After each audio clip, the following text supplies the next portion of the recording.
नमस्कार दोस्तों, मैं प्रिंस। दोस्तों, LRC 10,101 पदों के लिए बहुत सारे लोग आवेदन कर दिए हैं, बहुत सारे लोग आवेदन नहीं किए हैं, बहुत सारे लोग को बहुत सारी कठिनाइयाँ हो रही है अभी भी फॉर्म को फिलअप करने में। आप सबका कमेंट हम बहुत बार देख रहे थे, कमेंट का जवाब भी दे रहे थे, लेकिन फिर भी कुछ ऐसी त्रुटियां आ रही थी जिसके बारे में मैं लाइव आकर भी आप सबको बताया था।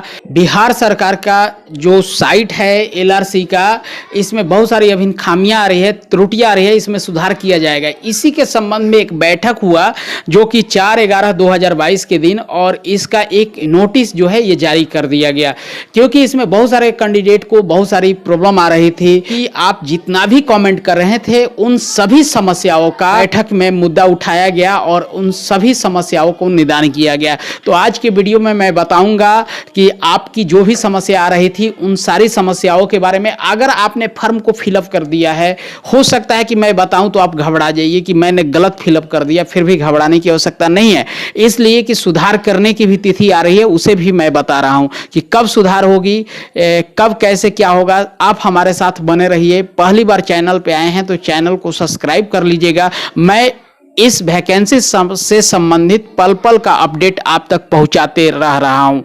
आज रात को फिर आपके साथ लाइव आऊँगा रात्रि को 9 बजे, तो आप सब आ जाइए। जो लोग पहली बार चैनल पे आए होंगे जुड़ जाइएगा। इससे संबंधित जो भी आपके मन में खामियां हैं, कमियां हैं, नहीं मालूम चल रहा है, वो मैं आपको कोशिश करूंगा बताने के लिए। तो रात को 8 बजे आप सब लाइव में उपस्थित हो जाए। चूँकि ये लाइव जो है ये फैमिली मेम्बर लाइव है, तो वही लोग जुड़ पाएंगे जो लोग इस चैनल से जुड़े हैं, सब्सक्राइब किए हैं, वही लोग इस लाइव पर आपके पास नोटिफिकेशन जाएगा। तो झट से सब्सक्राइब कर लीजिए ताकि जो भी आपके मन में प्रश्न हो, मैं कोशिश करूं कि आपके मन के प्रश्न को मैं बता सकूं।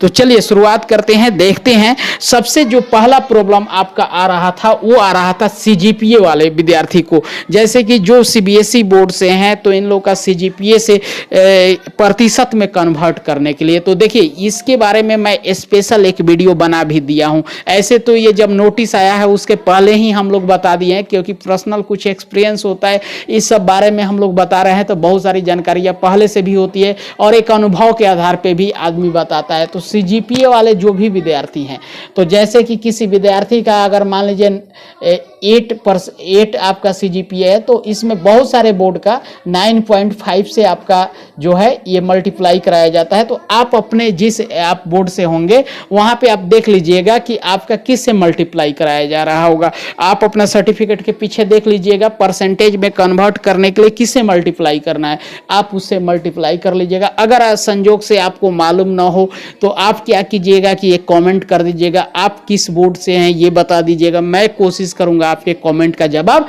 दे देने के लिए। तो ये बच्चे, उम्मीद है कि आप संतुष्ट हो गए होंगे। अब कुछ लोग का प्रॉब्लम ये आ रहा था कि first semester and second semester not available. बहुत सारे विद्यार्थी ऐसे थे जो लेटरल एंट्री वाले थे, जो जैसे कि कोई मैट्रिक के जस्ट बाद डिप्लोमा कर लिया था, वो डिप्लोमा कर लिया था, या इंटर के जस्ट बाद डिप्लोमा में, तो फर्स्ट और सेकंड सेमेस्टर उनका हुआ ही नहीं था, थर्ड सेमेस्टर में उनका एडमिशन हुआ था।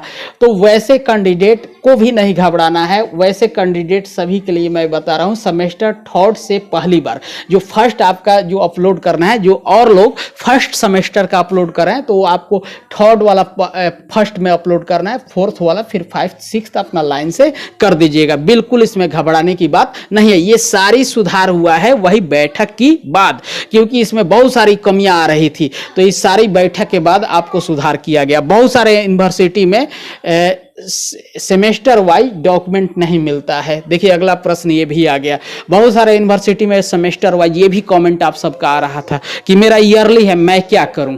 तो अगर आपका ईयरली है, सेमेस्टर वाइज नहीं है, तो मैंने आपको बोला था कि आप अपलोड करें, जो ईयरली है ईयरली वाले ही अपलोड करें। लेकिन इसमें एक नया आपका यही सूचना है कि कोर्ट से आपको जाके एफिलिएटेड कराकर अपलोड करना है कि मेरा यूनिवर्सिटी सेमेस्टर वाइज डॉक्यूमेंट नहीं देता है। और ये जो एफिलिएटेड कराइएगा इसे रख लीजिएगा, ये आपको उस समय मांगा जाएगा जब डॉक्यूमेंट वेरिफिकेशन किया जाएगा, जब आपको बुलाया जाएगा तो उस समय आपको वहां भी मांगा जाएगा।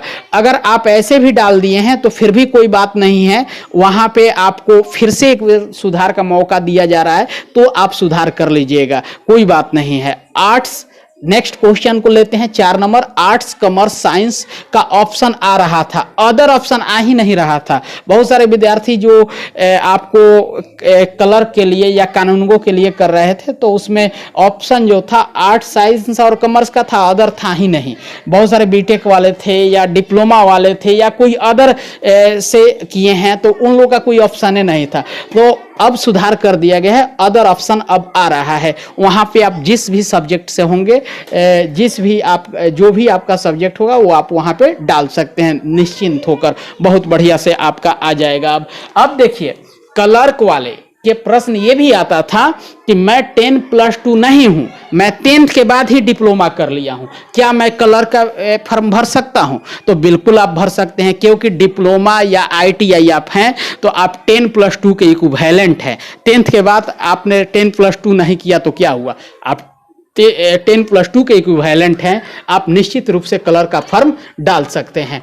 मार्कशीट नंबर या सर्टिफिकेट नंबर नहीं है। अगला प्रश्न, मार्कशीट नंबर या सर्टिफिकेट, ये जो भी मैं जवाब दे रहा हूं मैं अपनी तरफ से नहीं दे रहा हूं दोस्तों, ये आपका LRC के तरफ से एक बैठक हुआ है, उसी के तहत ये नोटिस निकाला गया, उसी का नोटिस का मैं एनालिसिस करके आपके बीच समझाने की कोशिश कर रहा हूं। मार्कशीट नंबर या सर्टिफिकेट नंबर नहीं है, तो आपको क्या करना है, रजिस्ट्रेशन नंबर या इन्वायरमेंटल नंबर आपको क्या करना है कि वहां पे मेंशन कर देना है, दे देना है। काउंसलिंग के समय एक अफिडेविट देना होगा, ध्यान दीजिएगा। अगर मार्कशीट नंबर या सर्टिफिकेट नंबर नहीं है तो काउंसलिंग के वक्त आपको एक अफिडेविट देना होगा कि बनवा कर रख लीजिएगा। काउंसलिंग में जब आपको बुलाया जाएगा तो उस समय आपको अफिडेविट देना पड़ेगा, क्योंकि ये मेंशन किया गया है लेटर पर।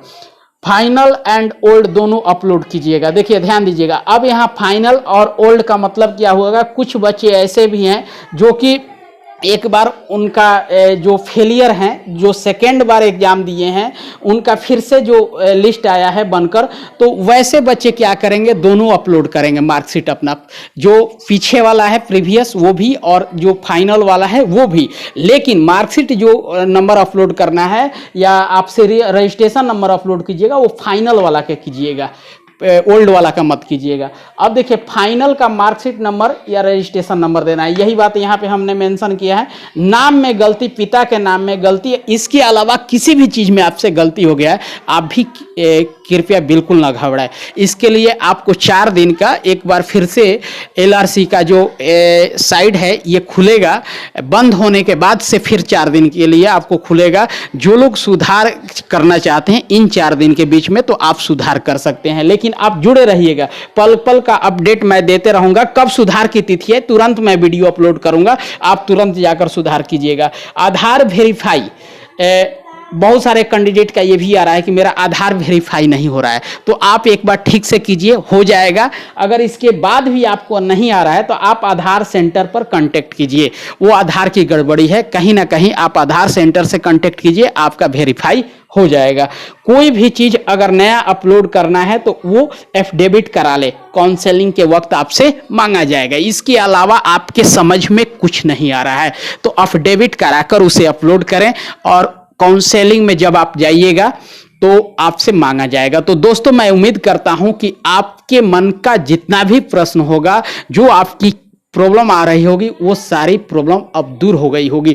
मैं इससे पहले भी बता चुका हूं कि जब भी बिहार सरकार की कोई भी फर्म आती है, बहुत सारी खामियां होती है उस फर्म को सुधार भरने में, शुरू में तो उसको फिर से सुधार किया जाता है, तो वही इस बार सुधार किया गया है। अब आप सावधानी पूर्वक और अच्छे से फर्म को भर सकते हैं। बहुत सारे कैंडिडेट का ये भी प्रश्न था कि एरर दिखा रहा है, अब नहीं दिखाएगा, ये भी सुधार कर दिया गया है। तो चलिए दोस्तों, मैं उम्मीद करता हूं कि आपके सभी प्रश्नों का जवाब मिल गया होगा। फिर भी नहीं मिला है तो आप आ जाइए हमारे साथ रात्रि को 8 बजे लाइव में, आप हमसे बातें कीजिए, कोई भी मन में प्रश्न हो क्वेश्चन कीजिए, मैं कोशिश करूंगा आपको जवाब देने के लिए। परंतु चैनल से जुड़ जाइएगा, इसलिए कि फैमिली मेंबर लाइव है, उन्हीं लोग के पास नोटिफिकेशन जाएगा जो लोग चैनल पे जुड़े रहेंगे। तो मिलते हैं हम एक नेक्स्ट लाइव में, तब तक के लिए जय हिंद, वंदे मातरम।